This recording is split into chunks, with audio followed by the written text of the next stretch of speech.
പെൺകുട്ടിക്ക് ദൈവം എന്തായാലും കുഴപ്പമില്ല, എനിക്കിവനെ കെട്ടിയാൽ മതി. പക്ഷെ ചിലപ്പോൾ ആൺകുട്ടിക്ക് ദൈവവും വേണം, ഇവനും വേണം, ഇവളും വേണം എന്നാണ് ആഗ്രഹമെങ്കിൽ ഫ്ലെക്സിബിൾ ആകുന്നത് പെൺകുട്ടിയായിരിക്കും ആ സിറ്റുവേഷനിൽ. അതാണ് ഇവിടെ സംഭവിക്കാറുള്ളത്. ഇവിടെ ഒരു കോമൺ നോമൊന്നുമില്ല. രണ്ട് മതങ്ങൾ തമ്മിൽ കല്യാണം കഴിക്കുമ്പോൾ ഈ പാർട്ടിയാണ് ഇങ്ങോട്ട് വരേണ്ടതെന്ന് കോമൺ നോമൊന്നുമില്ല. സംഭവിക്കുന്നത് അതിലാരാണോ അയാളുടെ സ്പിരിച്വാലിറ്റിയെ കുറെ കൂടെ ഹൈലൈറ്റ് ചെയ്ത് നിൽക്കുന്നത്, അപ്ലിഫ്റ്റ് ചെയ്യുന്നത്, അങ്ങോട്ട് മറ്റേ ആൾ ഫ്ലെക്സിബിൾ ആകുക. ആ ഫ്ലെക്സിബിൾ ആകുന്ന ആൾ മോശമാണെന്നല്ല എൻ്റെ അർത്ഥം. She or she he is more vulnerable. കുറെ കൂടി ഇയാളിലേക്ക് അറ്റാച്ച്ഡായി ദൈവത്തേക്കാൾ. കുറേ ആൾക്കാർ ദൈവത്തിലേക്കാണ് കൂടുതൽ. എന്ന് വെച്ചാൽ ദൈവം റിയാലിറ്റി ആയിപ്പോയി അവർക്ക്. അത് ഞാൻ പറഞ്ഞില്ല, തീവ്രവാദം അല്ലത്, ഫനാറ്റിസം അല്ല. ദൈവം റിയാലിറ്റി ആയവർക്ക് എങ്ങനെ അതിനെ കോംപ്രമൈസ് ചെയ്യാൻ പറ്റുമെന്നേ ഉള്ളൂ ചോദ്യം.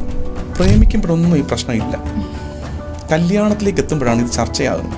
അപ്പോൾ മിനിമം മര്യാദ ചെയ്യേണ്ടത്, പ്രേമിച്ച് തുടങ്ങുമ്പോൾ ഇത് കല്യാണത്തിലേക്ക് എത്താൻ പ്ലാൻ ഉണ്ടെങ്കിൽ ആദ്യമേ പറഞ്ഞേക്കണം, ഞാൻ എൻ്റെ മതം മാറില്ല, എൻ്റെ വിശ്വാസം മാറില്ല. ഒരാളുടെ ഇമോഷൻസ് വെച്ച്